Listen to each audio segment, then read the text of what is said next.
Chapter 20. If not you, then who? If not now, then when?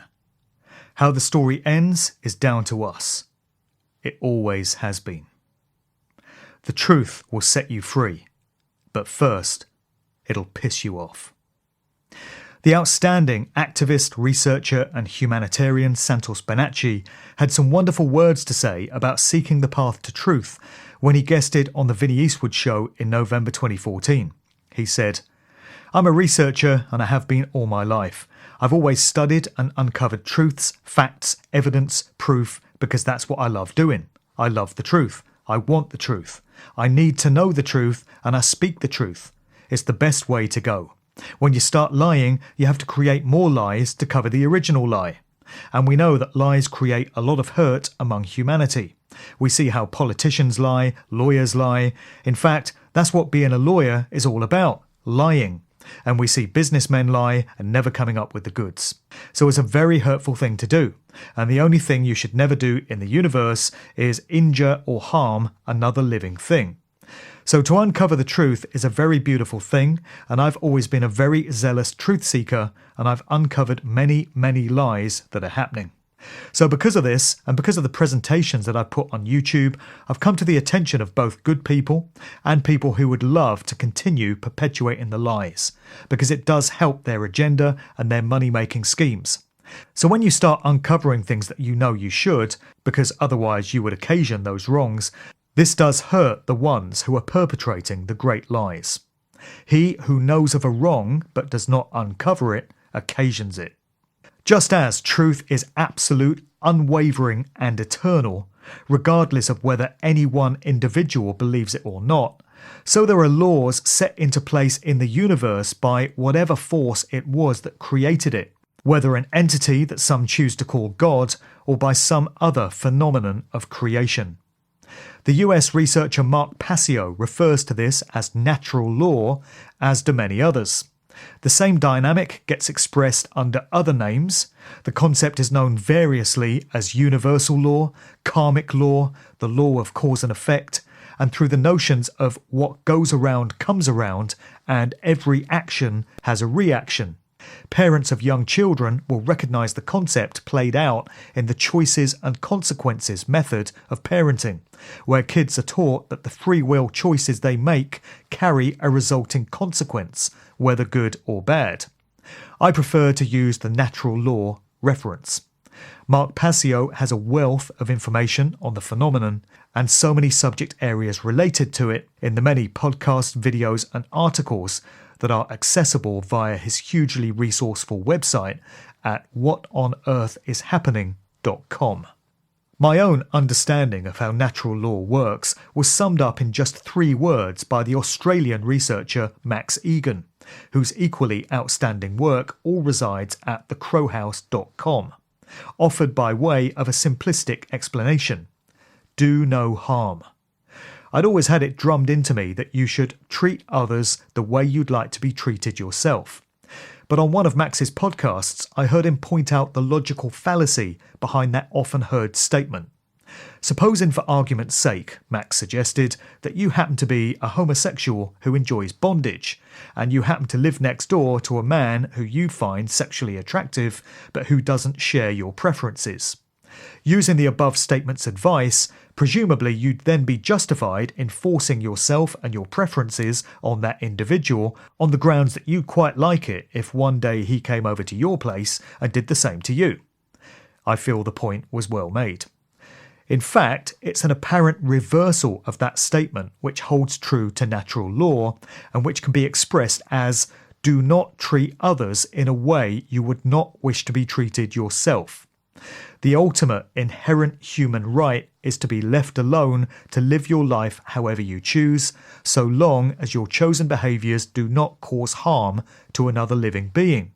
This way of approaching life has universal applications, and if observed by everyone on earth would involve a better way of life for all concerned, with no exceptions.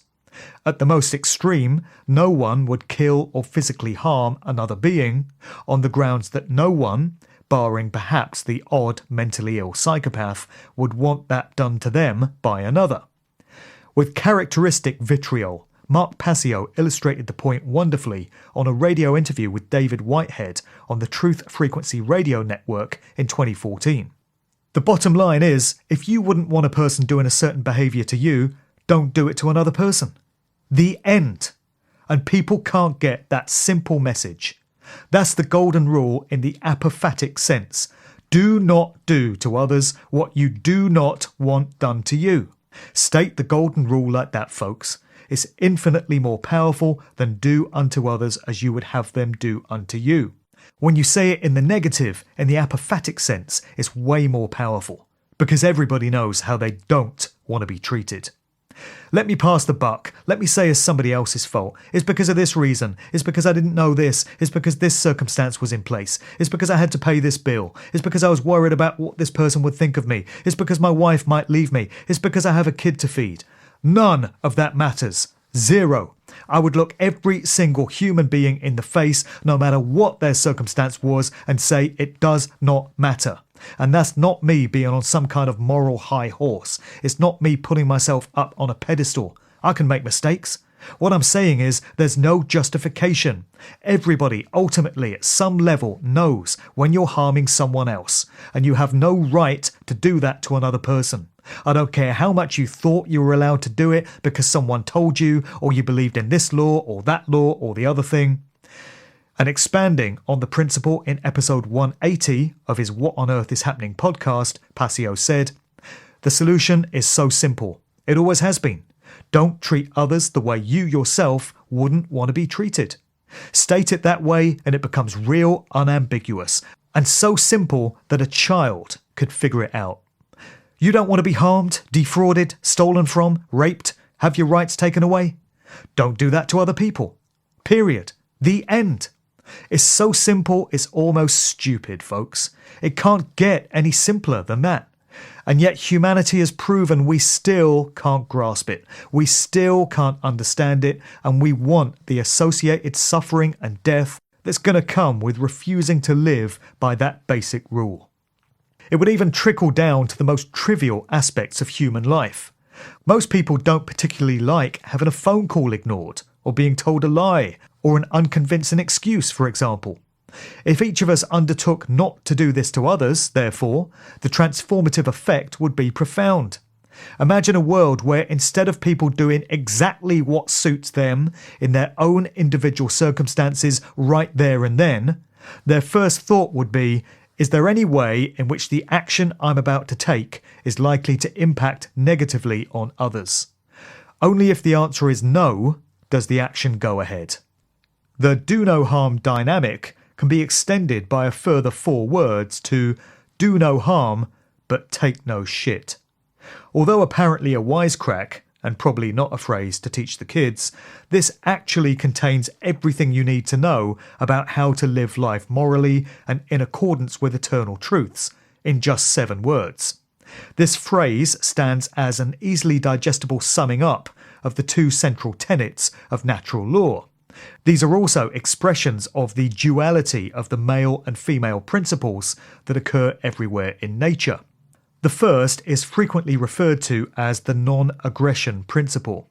It's an expression of the sacred feminine, and it represents the do no harm and do not treat others in a way you would not wish to be treated yourself dynamics. It means you respect the right of others to be left alone and to not have coercion or violation brought into their lives against their will, and you yourself can expect the same rights to be afforded to you. If, however, any individual or institution breaks that principle, then the second key tenet comes into force. This is masculine in nature, and it's the self-defense principle. This essentially involves any individual doing whatever is necessary to protect themselves, their family, and their property against any threat or incursion brought about by a violation of the non-aggression principle. The very embodiment of take no shit, if you prefer. Though I can't help observing that if everyone were to live life according to the do no harm, non-aggression principle, there would never actually be any need for the self-defense take no shit principle to be put to use. Right and wrong behaviours are absolute and not open to interpretation. The idea that what constitutes truth is down to the individual and that one man's idea of what constitutes truth is no more or less valuable than the next man's is known as solipsism. Truth doesn't do interpretation. Truth doesn't do opinion. It just is. Personal obligations. Natural law is the ultimate truth, and it dishes out karmic consequences to humans based on the free will choices that are made both on an individual and a collective basis. I realise how uncomfortable it will be for many to accept this as being the case. I understand because it was deeply uncomfortable for me too when I first came to a realisation of it. But how any individual might feel about it is neither here nor there. Many may choose to reject what I'm putting forward here, in which case that's their free will choice and their karma. But everything I've come to discover can be verified and validated with research, and there's a wealth of information available to do just that for anyone with enough of an inquiring mind and a free spirit. I also do find that an understanding of natural law and real truth does tend to answer way more questions than it raises. And with the number of questions my mind has generated over the years, any path that answers a great many of them strikes me as the right one to be on. Despite how it may at first sound, there's nothing arrogant in stating that you know something to be the truth if it passes all the appropriate filters and methods of discernment. Absolute statements are something that people have a problem with, and some will point to them as being no different to religious dogma, with an adherent of one man-made religion or another defiantly spouting from a lectern that something is the truth because whatever holy book their religion instructs them to believe in tells them so. The real truth transcends religious belief systems, and knowing something through the gift of intuition with which humans are endowed is a very different thing to believing it to be the case. It is possible to know the truth if you choose to align yourself with it. Another thing that comes with an understanding of truths, and which tends to be equally unpopular with many, is that you also take on a personal responsibility for communicating that knowledge to other people, so they too have the opportunity to come to the same level of awareness. It's necessary for there to be a period of assimilation when an individual first comes across this information, so they can fully collate and process it. But there comes a point where a personal obligation towards helping others to understand what you've learned comes into force, and to absorb and hoard knowledge and spiritual truths for yourself rather than pass it on to others is a morally wrong behaviour. With truth comes responsibility. Think about the karmic implications that the elite priest classes and secret societies are bringing on themselves through having suppressed information for so many millennia from those they deem unworthy, the Goyim, and keeping it for the tactical benefit of just the privileged few in the know. The truth is a gift that's intended for everyone. It doesn't come with exclusivity rights. There are many ways in which truthful information can be communicated, and the most effective method will depend on the skill sets and the personalities of each individual. I'm not much of an in-your-face activist myself, so bellowing through a bullhorn outside some elitist gathering isn't really my thing. It was revelatory and humbling for me to realise that the reason I became a music fan so early in life and went on to pursue work in DJing, radio and writing was to place me right where I needed to be when I came to an eventual understanding of truth. Someone else may lack these skills but have others. I'm a hopeless write-off when it comes to technology, but others will be able to use their technical skills to design websites, write software programs, create graphics, or make YouTube videos. Others will be brilliant at talking to people on an individual basis and putting forward compelling information in a conversational fashion. The methods aren't important. The fact that you're participating in the process of getting real truth out there in whatever way works best for you is. Mark Passio produced a wonderfully on-point podcast addressing this very subject, which I reposted to my SoundCloud page. As well as the responsibility for communicating truth, he went in acidically on what he calls the AIs, the appallingly ignorant, those who avoid personal responsibility for truth despite the wide availability of information, and also the SAQs, SAAQs, the semi-aware armchair quarterbacks. We all know these. These are individuals who display a degree of understanding what's really going on in the world, but whose only contribution is to argue with others on chat forums and Facebook threads, concealing their identity with a login name and an avatar, and all from the safe comfort of their keyboard. Or they abuse and attack those that are communicating helpful information and who have had the balls to do it under their own name. These people are weak cowards and far worse than those who remain ignorant. One commenter on my page described it as the best podcast I've ever heard, observing that nobody could put it better than this. If I haven't just sold you the idea of taking a listen, I don't know what more I can tell you. You can find it online. Ownership by deception. All humans are born into this 3D reality as free beings, and any claim of ownership over them by any individual or agency is a fiction. Despite this truth, the dark priest class have indeed duped most of the human population into consenting to their own ownership. This is achieved by way of the so-called legal system that's in place in much of the Western world, and in many other countries such as Australia and New Zealand. Anything that is claimed to be legal as opposed to lawful is a fiction. True rights and laws can only be granted by the creative force behind the universe. Any claim to legality by any man is a fallacy. The system of so-called law in place in most of these countries is derived from the system of maritime or admiralty law used in England during the seafaring days of empire. Maritime law has come to replace common law, or the law of the land, which is a system more closely linked to natural law and the recognition of the inherent rights to freedom with which all humans are born. Through clever use of language and the double meaning of words, the controllers have tricked individuals into having corporate entities created in their name. These corporations remain the wholly owned property of the Crown Corporation of the City of London, the head of which is the British monarch. The City of London, rather like the relationship of the Vatican to Italy and Washington DC to the United States, is an entirely autonomous state separate from England, with its own mayor, its own police force and its own set of laws.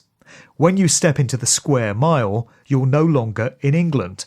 Despite her position as its figurehead, the Queen is required to request permission to enter its territory, and as part of the structure of hierarchy with which the elites seem so obsessed, is considered subservient to the mayor for as long as she's in the territory. Readers can make up their own minds as to the symbolic relevance of the dragon statue, which marks the entrance to the city's square mile, which is beyond the realms of this particular book. This deception, which sees humans signed over as the property of the state and considered akin to seafaring vessels, is achieved ingeniously by way of one particular document: the birth certificate. Word magic is at work here. Birth, phonetically, is identical to birth, which is what a ship is said to be in when docked, and the meanings are taken to be interchangeable. When a human is born, they're delivered via the birth canal, in the same way that a ship is said to arrive. What well-meaning parents throughout the world have no idea of, because they're not openly told, is that the birth certificate forms a bonding contract between the parents and the Crown Corporation, whereby the child in question is represented as a corporate entity, separate to the flesh and blood sovereign individual.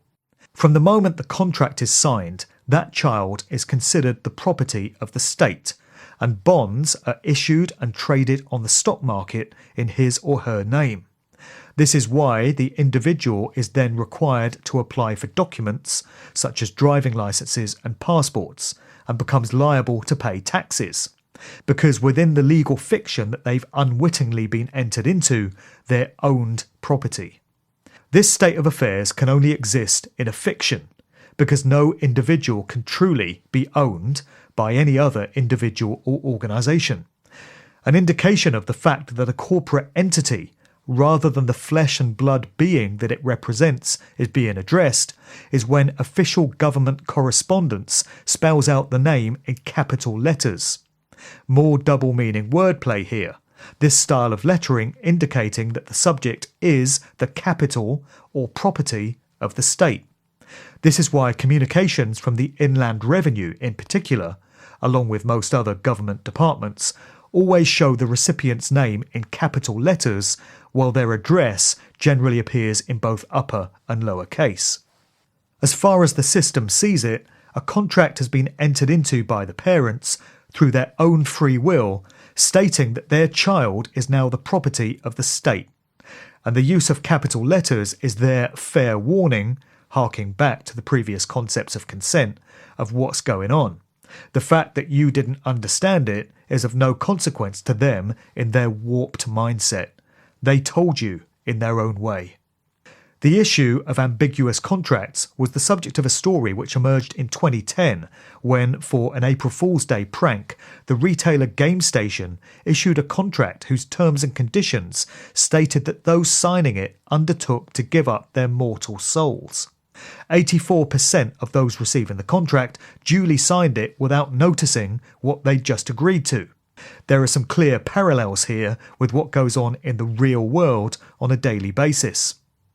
Information about this grand method of deception is now freely available on the internet and has led to huge numbers of individuals seeking to disassociate themselves from their government owners. It's led to a move towards losing the legal name, in recognition that the identity on a birth certificate is fraudulent and not truly representative of the individual using it. Those particularly well informed on how the maritime law setup works have even started defending themselves in courts of fraudulent law, arguing that by renouncing their birth certificate, they no longer have any contractual ties to the Crown and are therefore not bound by any of its laws. It remains a fact, however, that very few have been successful in challenging the system on this basis without huge personal cost to themselves and their families. It would be a different story, however, if vast numbers of people were to do so in unison, fully armed with the knowledge of how they've been deceived into a contract that has no legality under natural law, the only true and binding law in the universe. This whole subject area is a complicated minefield, loaded with word magic, but it can be investigated fully online by any individual with sufficient curiosity and the time to delve into it. Choices and consequences. For a good couple of years, I puzzled, like so many others, over why the elites do some of the seemingly strange things they do, such as apparently pre-announcing their plans through popular culture and leaving their symbolic calling cards everywhere. At all levels of the control system there are disclaimers such as this, some more blatant than others. We find expressions of it in the small print at the bottom of financial contracts, in public notices advising you that you're being filmed by CCTV, in the side effects, so effects then, documented with pharmaceutical drugs, and with the lists of double-barrelled, multi-syllabled chemicals on cans of fizzy drinks. Less obviously, as readers will recall from the chapter on predictive programming, we find highly veiled announcements of the controller's future false flag events encoded into Hollywood movies, TV programs, music videos, and record sleeves. It was only after I came to understand how everything in creation is bound by the workings of natural law that the penny dropped. I suddenly realised that when the powers that shouldn't be do such things, it's their sick and twisted way of observing the laws of morality that are built into the construct of the universe. They feel that by announcing what they plan to do, or what the nature is of something they've already done, they're giving us, the people, the opportunity to raise our objection to it, if we choose. When no such objection is given, the psychopaths feel that they are free, under natural law, to go right ahead with what they want to do and to avoid karmic payback for it. In their diseased, distorted view of things, they take our non-objection to having the non-aggression principle violated to be our unspoken consent or tacit approval for what they've told us they're doing. There are so many flaws to this way of thinking that it almost defies belief. But given that we're dealing with a deeply psychopathic mindset, any expectation of true logic, morality, or expressions of humanity would be futile. First of all, to feel the need to cryptically encode any explanation is in direct contravention of the laws of morality. This is duplicity and deliberate obfuscation. With predictive programming, it would take someone highly skilled in the art of decoding symbols, not to mention with enough time on their hands to constantly study such things, to be able to constantly call the manipulators out on what they feel they've adequately communicated. Even if their signs and notices were made abundantly clear, they would still be in violation of the non-aggression principle, since any form of government or authority seeking to impose its will on any individual goes right against it. Human beings are born inherently sovereign and free, and have a right bestowed on them by the creative force behind the universe to live out their lives in this way without incursion or coercion. To take someone's lack of disapproval for an action you wish to take, whether you've announced it clearly or not, as a green light for going right ahead and violating their right to be left alone, means you've just flown in the face of the moral law of the universe, and you can now take the karmic consequence for having done so.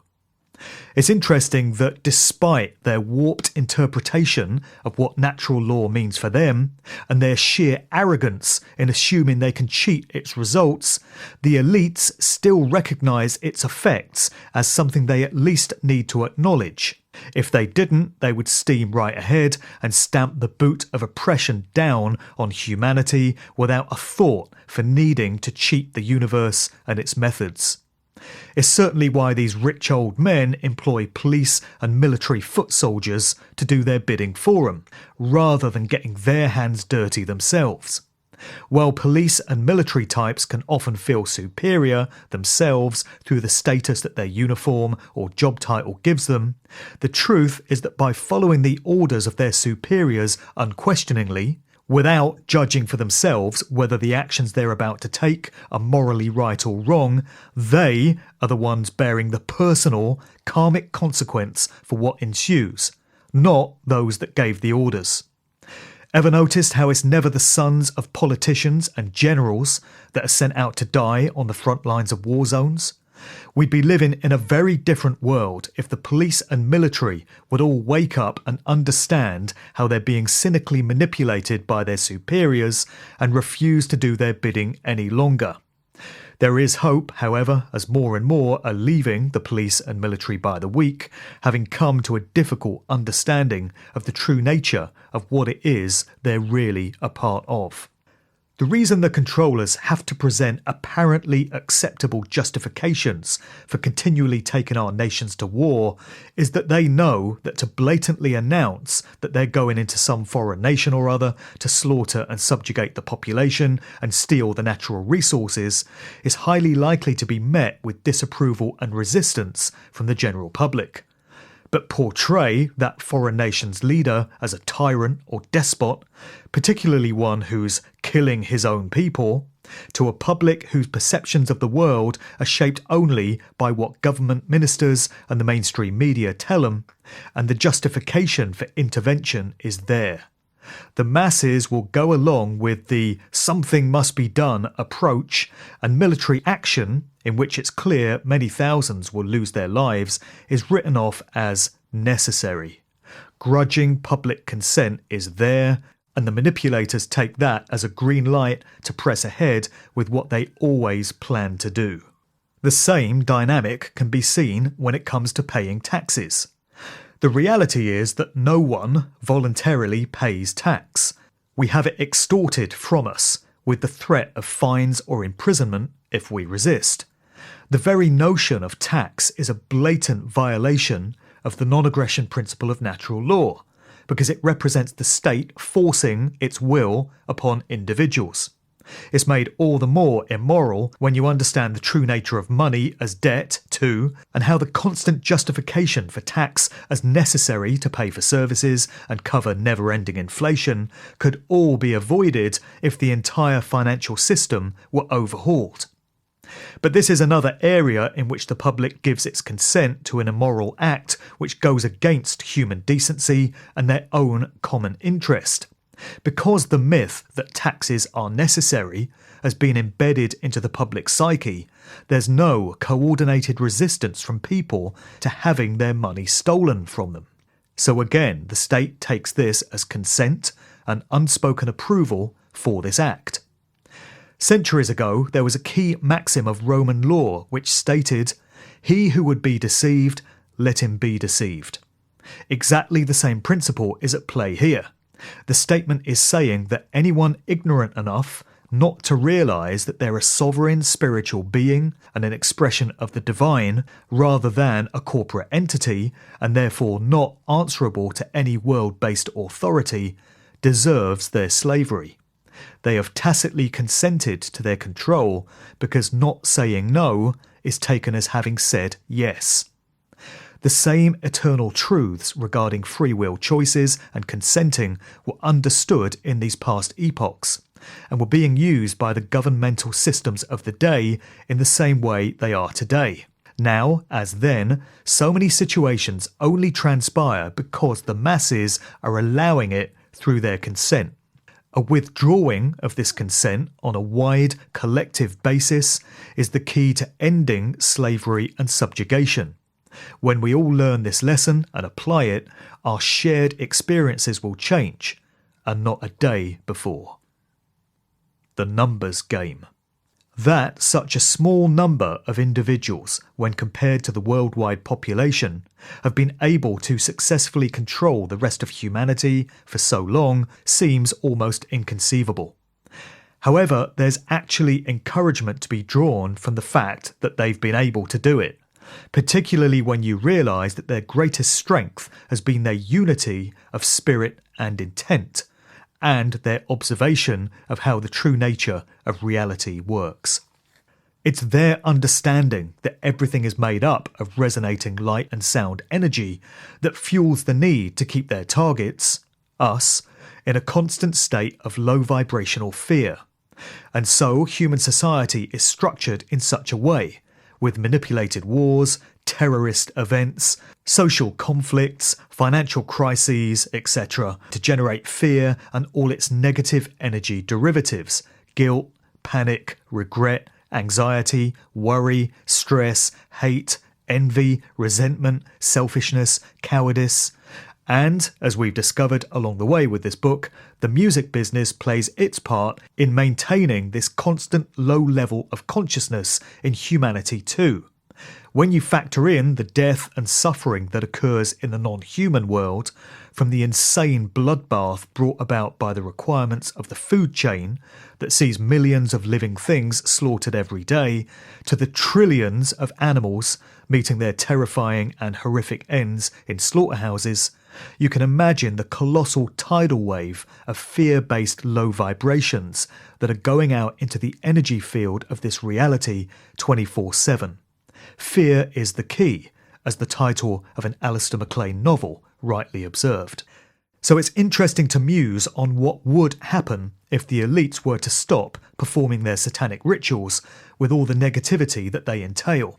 Add that to the concept of a mass humanity awakening to its true nature and raising its consciousness to a higher level of resonance in its millions, breaking free of the subliminal programming that's been imposed on it, and truly seeing the world for what it is.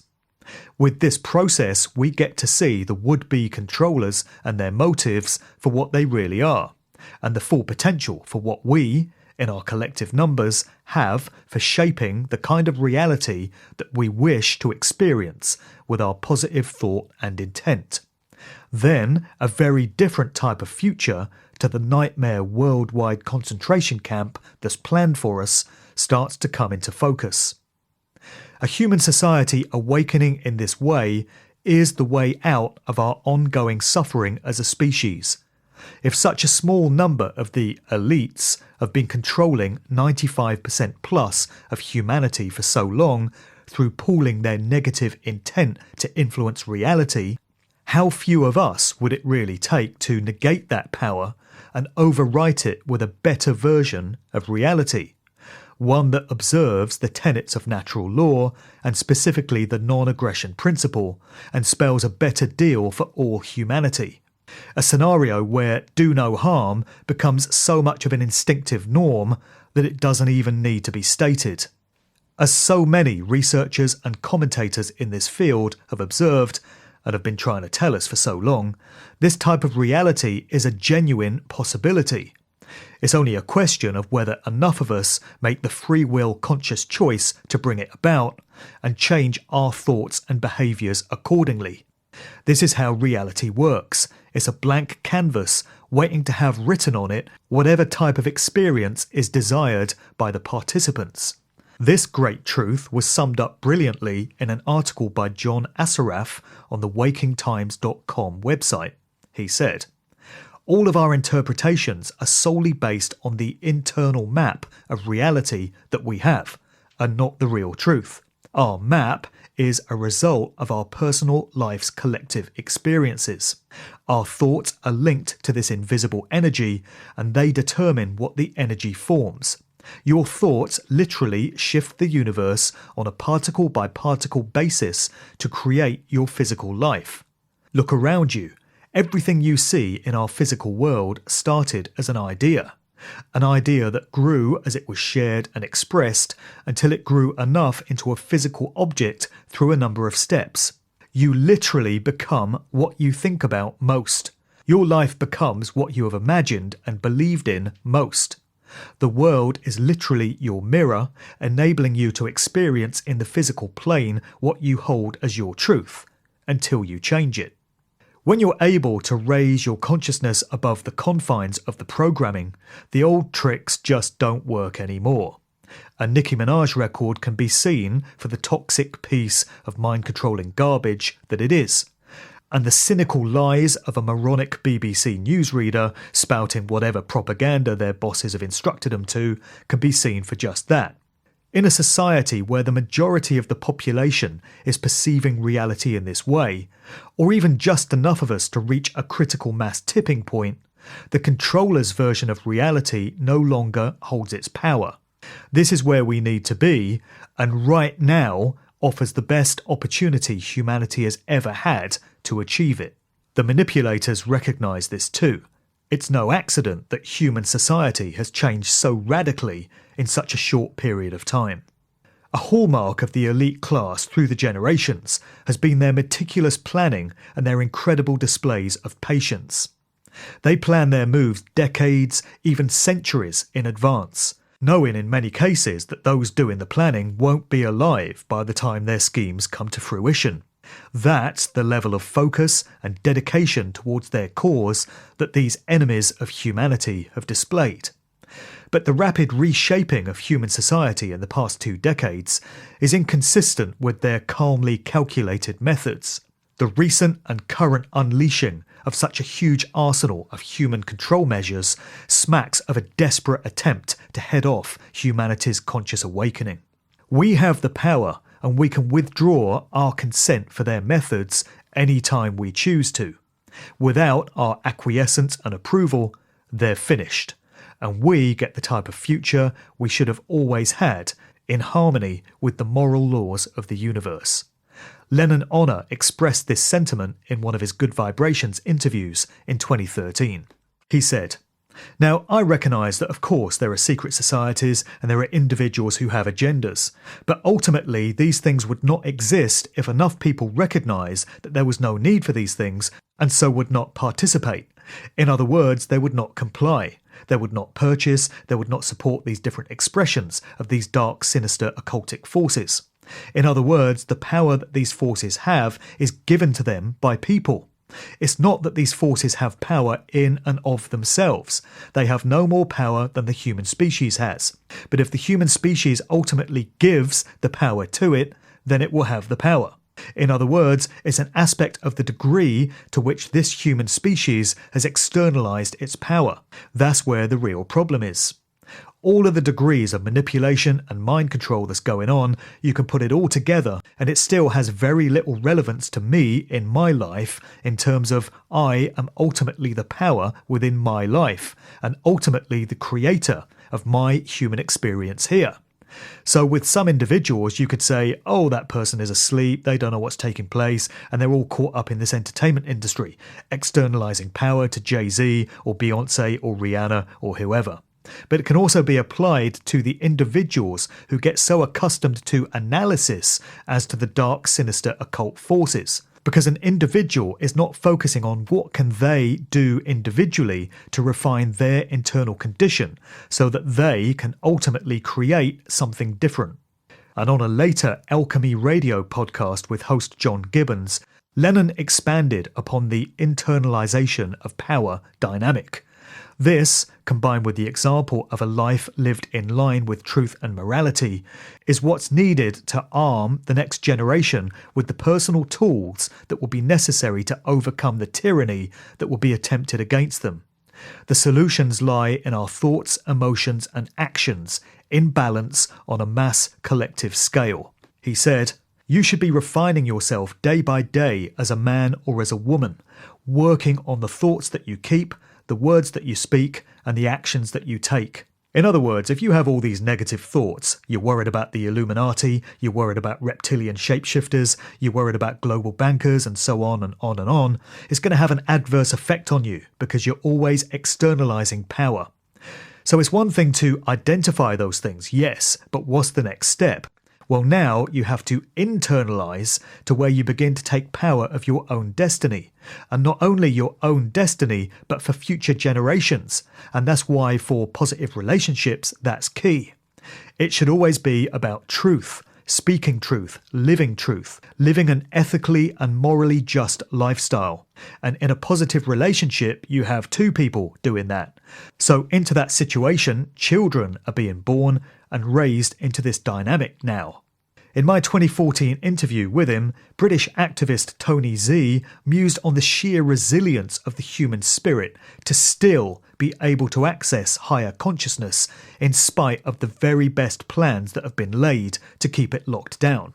He said, "Energy, as in the 0 point stuff, is actually consciousness. In other words, if we have access to free energy, we have access to coherence and consciousness. And when we get access to consciousness, nothing can be hidden. So everything becomes revealed. And that's the biggest plan that they're frightened of. So what they've needed to do has been to use fluoride, aspartame, mobile phones, HAARP, and all the other frequency generation systems to destroy any coherence, to set up a situation whereby the fluoride, for instance, will interfere with your pineal gland to stop it from accessing your higher self and expanded consciousness, because it's in that way that they destroy our ability to understand what's going on. They lie to us, they change all the physics, they come out with false histories, they program you through television, they give you GMOs, vaccines, all these things to destroy coherence. And what we've actually managed to do is to come out the other end still retaining consciousness even after all of their efforts. It's sobering to reflect that the adults living in the world today are the generation that will decide the future course of humanity. It's our actions and responses that will determine the type of world our children and all future generations will have to live in. Are we up to the job? In summing up and expressing what needs to occur, I can't put it any better than the brilliant Matt Hancock in an article that appeared on the Check the Evidence blog site, where he said, "Collectively, we're inside a burning house. And rather than getting everybody out and safe, we're voting for the next fire starter. Collectively, we're wasting time and energy on trivia and authorised pastimes, like walking around with our faces in our cell phones, self-owns, and tweeting away like a bird on a wire. While the banksters continue to go unpunished for plundering the public, homelessness, and increasingly poverty in general, is being criminalised. It's madness. Collectively, our toleration of this inhuman control system is insane. But the universe will help those who work according to their life's purpose, so it can and will help many more of us. It is in my view that this process can only really be interfered with if we allow somebody else to be the middleman for us, to provide us with pre-packaged beliefs or worldviews or counterfeit synchronicities in the form of predictive programming, or any other kind of cunning deceit from the control system in general. The authorised, controlled opposition misleaders are there to derail us, to interfere with our natural process of realising truth. They've chosen their path, but we're not obliged to give them any attention whatsoever. The individual mind is one of the greatest gifts imaginable. Therefore, one of the greatest crimes is to steal the ability of that mind to perceive reality. But in a stroke of evil genius, we've been manipulated into giving away our ability to perceive reality. We give it away willingly by listening to liars, believing they have our best interests at heart, simply because, as normal human beings, we would never stoop so low. This is terminally naive, and it has to stop. We're in a global war right now, an information war, a war on the mind, a spiritual war. Participation in this war is essential in vast numbers. We need millions upon millions of people to come together and put an end to this insanity, this psychopathic control system, this evil. It won't happen overnight. That simply isn't possible. But it can happen over time. The more people there are speaking out, the more likely it is that new people will listen and start to reject the control system they had never previously recognised, and then start to speak out themselves. This is a recipe for exponential growth. The hardest part was always going to be getting the immovable object moving. But that's already begun thanks to a multitude of brilliant and selfless human beings, many of whom are no longer with us, at least not here in the realm where spirit meets matter. Thanks to the integrity and the diligence of such people, there is a window of opportunity here now like never before. We must take full advantage. The alternative is the assisted suicide of the entire human race. We can have a paradise over a prison planet, human freedom over slavery and tyranny, any time we collectively choose. One man or woman can't change the world, but they can be an essential component in the process that does. Imagine a person sat alone at home reflecting on how little difference their contribution would make to changing anything. Now imagine 100,000 other people, each sitting alone at home thinking the exact same thought. Also imagine the ripple effect if each person coming to an understanding of great truths imparted this knowledge to just one other person in an each one teach one fashion. Then that person imparted it to just one other, and so on. The fork in the road has never been more blatant. In one direction lies a nightmare society ruled by tyranny, oppression, and perpetual slavery. In the other lies a future where humanity finally takes back the reins from the force of evil that's been controlling it for thousands of years. We're hurtling ever closer to this final choice by the day, as a glance at any mainstream news bulletin reminds us. And if the former is allowed to become reality, the future it will bring can barely be contemplated. We still have that opportunity to achieve the latter, however, and it's those of us here today that will decide. No one else. As Led Zeppelin's Stairway to Heaven puts it, there's still time to change the road you're on. Only one question remains, therefore. How much do we want it?